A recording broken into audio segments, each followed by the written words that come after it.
За би яг одоо онлайн үзлэг хийгээ сууж байна. Онлайнаар хүнийг үзнэ гэдэг маш их энергийн төвлөрөл шаарддаг учраас маш их ядардаг, маш их энерги зарцуулдаг. Анхаарлаа өөр зүйл төвлөрүүлээд энерги жоохон ингээд шилжүүлэхгүй бол тэгэхэд маш их ядраад байдаг учраас би нэг бяцхан зөвлөгөө өгөө та нартай нэг сүнслэг мэдээлэл өгөнгөө нэг жоохон амрыг гэж бодлоо. За энэ овог нэрнээс ямар мэдээллүүдийг унших боломжтой байдаг юм бэ гэдгийг бас та нартай тайлбарлаж өгье гэж бодлоо.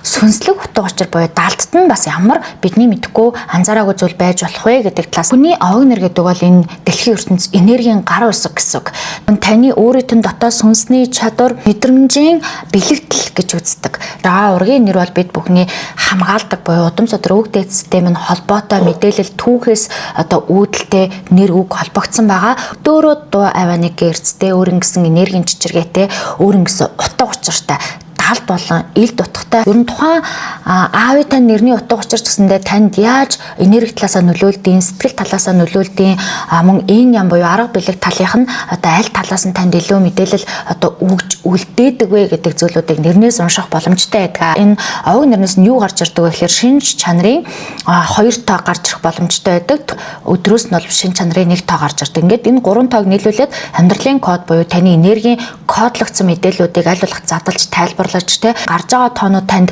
ямар мэдээллүүдийг өгдөг вэ гэхээр таны дотоод сүнстэй нь удам угсаа буюу те дээд удмаасаа ямар одоо чадруудыг, ямар мэдрэмжүүдийг, ямар энергиудыг өөртөө шилжүүлж, суулгаж, хадгалж ирсэн бэ гэдгийг хэлж тайлбарлах боломжтой байдгаас гадна таны сүнсний бэлэгдэл те таны дотоод сүнстэй өмнөх төрөлтөө зорилго нь юу руу илүү чиглээд, юу руу одоо сэтгэл зүрх энерги илүү их зарцуулж ирсэн бэ гэдгийг та одоо ухамсар мэдлэгээрээ одоо санах боломжгүй ч гэсэндээ энэ танд өгж байгаа энэ нэр гэдэг зүйлээс ингээд бас мэдээллийг нь уншиж задлах боломжтой байдаг. За яагаад вэ гэвэл за та төсөөлж үзье. За нэг та хөөрхөн өөртөө нэг хайртай нэг амьтан худалдаж авлаа гэж бодъё. За тэр амьтантай бас л нэг дуудах одоо дуурсгах нэг нэр өгөх шаардлага гарна тийм үү. Тэгээ хамгийн эхлээд тэр амьтнаа харахаар өнгийн ч юм уу, царайгийн ч юм уу танд нэг ямар мэдрэмж төрүүлж дээ те эрдүүтэй мэдрэмж төрүүлээд байгаа мó, эрэмгийн мэдрэмж төрүүлээд байгаа мó, айгу удирдах юм шиг мэдрэмж төрүүлээд байгаа мó гэдэг тэр мэдрэмжээр нь аль болох бид нар ингээд нэр оноож өгдөг.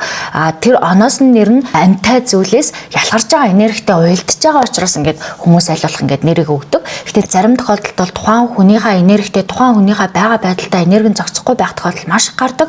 Тийм ч учраас нөх хүмүүс ихчлэн нэрээ солих шаардлага гардаг тий. Өөрийг нь ингээд тэр нэрээр дуудахаар тохирохгүй юм шиг, өөрт нь наалдаагүй юм шиг, эсвэл тэр дуудлага ч юм уу, ихний үсгэн ч юм уу одоо бүх зүйлүүд нь бэлэгдлийн чанараасаа харахаар ингээд уялдаа холбоогүй юм шиг сэтгэл төрүүлөх, өөрт нь таалагдахгүй байх тохиолдлууд гардаг. Энэ бол ерөнхийдөө яагаад ингэж байгаа гэхээр эрэгтэй хүүхэд хүсдэг хүн хүүхэд гарчингууд эрэгтэй хүүхдийн нэр өчтдөг ч юм уу те ингээд нэг юм дээр үеийн бэлэгдэл, дом, одоо засал, зарим зүйлд хамгаалалт болгож ашигладаг байсан учраас ингэж одоо нэрийг жоохон өөрөөс нь өөр утгаар дүүцүүлж өгөх тохиолдлууд маш их гардаг болсноос болоод нэрийг ингээд солих шаардлагууд гардаг. За мэдээж ингээд таны нэрнэр чинь сүнстэйтэй холбоотой, таны дотоод ур чадвартай холбоотой, дотоод ертөнцтэй холбоотой маш олон мэдээллүүд гарч ирж байгаа. Тэгэхээр нэрээ солино гэдэг чинь тодорхой хэмжээний маш өөр мэдээллүүд гарна гэсэн үг.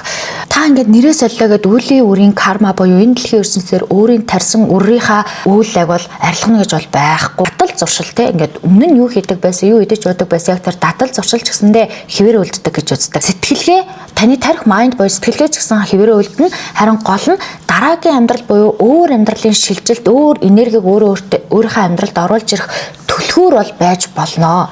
Та нэрээ сольж ийн гэдэг нь энэ өөр энергийг танд дуудаж болно гэж үздэг. Гэхдээ та тэрийг ашиглаад тэр энергийг одоо тэр хаалгыг нээжж болно, нээхгүй ч болно. Тэ энэ бол танаас шалтгаалж байгаа гэсэн. Тэгэхээр зарим хүмүүс бол нэрээ хувиргаж сольсноороо ашигтайгаар өөртөө ашиглаж чаддаг бол зарим хүмүүс бүр одоо тэр нэрээ сольсноосоо болоод асуудал амьдралд нь үүсгэн ч одоо олон байдаг. Тийм учраас шууд нэрээ солих гэхээс илүү маш дараа нь сонгож байгаа нэрний тань энергийг өөрөө дааж авч чадах уу, тийм хэмжээний энергийг өөрөөсөө ялгаруулж чадах уу, тийм хэмжээний дадал зуршил үеийн үрийг өөрөөсөө цэвэрлэж чадах уу гэдгээ маш одоо бодож явах хэрэгтэй юм байлээ.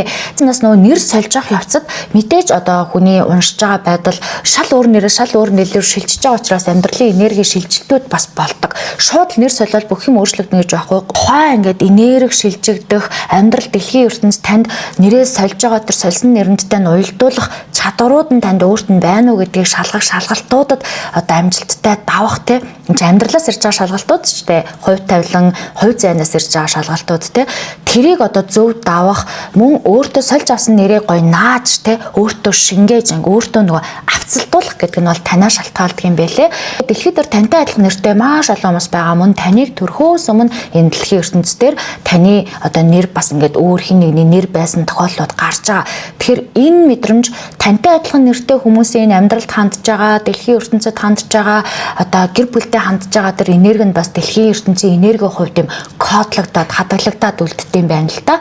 Тийм учраас нийт одоо адилхан нэртэй хүмүүсийн энергийн гээрч бас амьдралын хувь заяа талаасаа бас хоорондоо нөлөөлөх боломжтой буюу ингээд би биендээ бас тодорхой хэмжээнд нөлөөлөд идэх юм байна. Энэ юу гэсэн үг вэ гэхээр мэдээж тэр дуудагдж байгаа нэрэнд чинь тэр хүүхдийн шин чанар ч юм уу тэр хүний энергийн биелэгдлийг харж байгаа дайлуулах ингээд тааруулж өгж байгаа учраас адил төрлийн нэртэй хүмүүс бас яг адил төрлийн мэрэгжил сонгох нь, адил төрлийн ааш авиртай байх нь, эсвэл адил төрлийн одоо амьдралд толгорж байгаа асуудлууд нь төстэй ижилхэн байх тохиолдлууд бол дийлэнхтэй бас гарч болдгийм байлээ. Бүр бүх хүн гэж хэлээгүй те ерөнхийдөө ингээд адилхан байх гэдэг юм аа. Яагаад гэвэл тэр нэрийг дуудаж байгаа гэрц чичиргээ сонсогдож байгаа аваа одоо нэрнийх нь эхний үсэг гэдэг бол маш чухал байдаг. Эхний үсэг гэх мэтчлэн зүйлүүд ижилхэн шин чанарууд айгүй олон байгаа учраас тэр шин чанаруудаараа бас ижил төстэй зан характер одоо зан чанартай тэр зүйлүүд бас ижил байх тохиолдлууд бол их гардаг.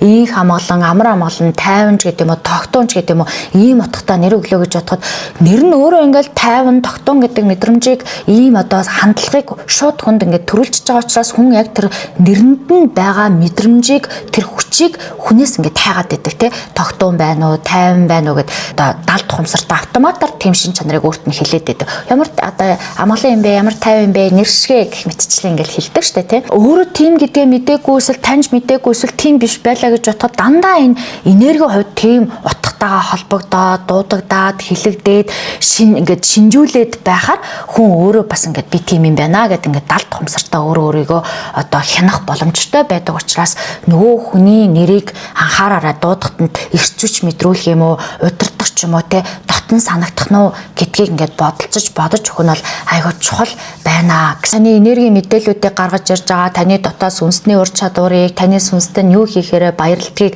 яг одоо ямар энергийн төвшөнд явж байгааг мөн энэ жилийн энергийн төвшин таны нэртэй яаж холбогдож байна? Ер нь энэ амьдралдаа таны юуг ойлгочвол, юуг ойлгоод юуг сурчвал яаж амьдрах боломж болцоотой байна буюу амьдралын тойргийн ингээд тэлэлтийг хүртэл хүний аваг нэрнээс гаргаж ирэх боломжтой байдаг учраас хамгийн эхлээд хүн нэрээ одоо хүндэтгэх хэрэгтэй байдаг юм байна л да. Тэр өөрийгөө хүндэтгэж байгаагийн нэг хэлбэр нь нэрээ хүндэтгэх те өглөө босоод өөрийнхөө одоо аваг нэрийг бүтэн хэлэх. Тэр аваг нартай холбоотой жоохон таалагдахгүй байдал, эсвэл нэг жоохон голсон байдал, эсвэл тэр аваг нэрийн утга учир нь ч юм уу таны мэдрэмж энергитэй авцалдахгүй байгаа юм шиг мэдрэмжүүд төрж ивэл энийгээ бас хүн эдгэж явах хэрэгтэй юм байл. Энэ мэдрэмжээ эдгэж, хүлээн зөвшөөрч, болохгүй бол сольж, болж ивэл нийцэжтэй хүлээж авах хэрэгтэй.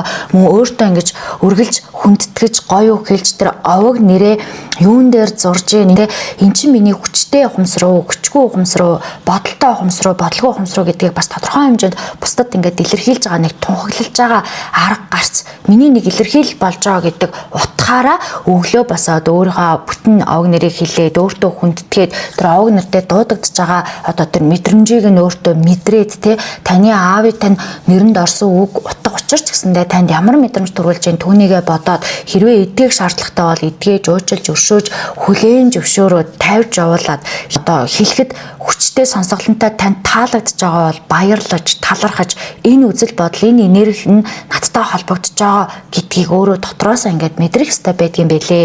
Нэр гэдэг бол таныг тодорхойлж байгаа, илэрхийлж байгаа нэг энерги агуулга болж байгаа учраас ер нь бид нар одооноос нэрний талаар сүнслэг утга учирын талаар нэлээд сайн ойлголттой байх нь одоо чухал юм байлээ. Энэ нэрийг өгөх вэ гэдгийг нэг чухал биш, харин юу бодож өгсөн бэ? Ямар сэтэл өгсөн бэ? Юутай уялдуулж мөн чанарыг нь дотоодоос нь буюу гадаадаас нь таньж өгч чадсан уу гэдгийг одоо бодож боловсрч түүнийгээ ингэж задлах нь бол аягүй чухал юм байлээ.